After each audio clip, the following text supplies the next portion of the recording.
So I've been asked to share with everyone something that I can do, and the first thing that came to mind is calligraphy. When I was in grade 7, I believe it was, in art class, we did a short unit on calligraphy, and I was absolutely hooked. This is a book that my dad bought me shortly after I became interested in calligraphy, and you'll see there are all kinds of calligraphy is very famous. Arabic calligraphy is very famous for these beautiful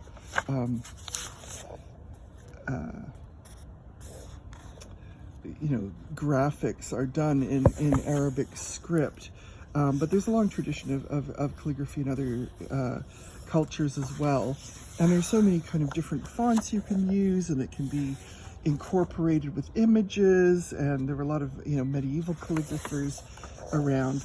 So I just became really hooked, and my understanding of it has grown since. We've just studied James Bridle, and we know that a lot of the English alphabet that we use comes from our relationship with animals. So we learned that the A is sort of an ox head, and the Q is a monkey's tail, and those sorts of things.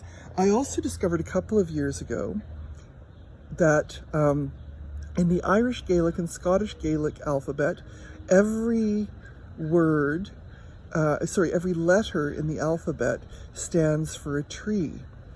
So the connections with this, so this is an Irish artist called Katie Holden has developed a tree alphabet as a font, which you can download. And as you can see, she's actually even done it seasonally, so you can use at different times of year, do different versions of the same tree. These are a couple of things that I did a while ago with an actual pen and ink calligraphy pen. And let me see, sorry. I've only got one hand here, so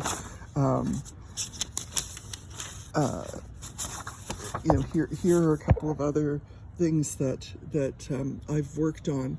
And so the idea of calligraphy is that you have a pen with a flat tip. And so when you make strokes that go up on the diagonal, you get a thin line, and when you come down, you get a thick line. So if you control your pen that way, you get the thicks and thins. So the two alphabets, and I'll do Jacob's name because Jacob is the student who's asked me to do this. The two scripts that I do the most often are Gothic and then sort of an italic, a version of italic. So here I am doing Jacob's name in a kind of Gothic script. And I'm using a marker. I don't have the pen and ink in this instance.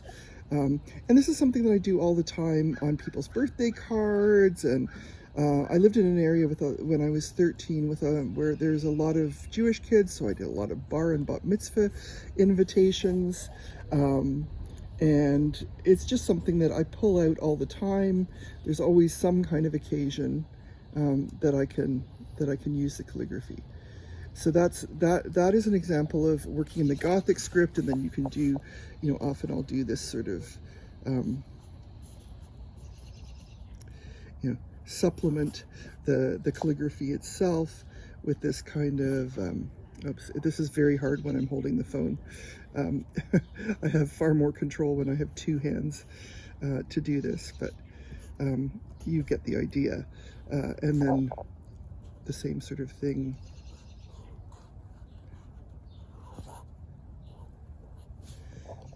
There we go. Something like that. And then the other script that I use very often is kind of my own version. It's my handwriting version of italic. So I would write something like, if the task at hand is to show,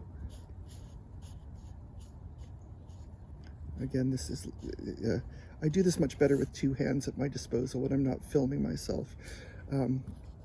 Show skill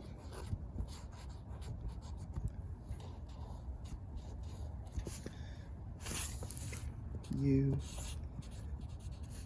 have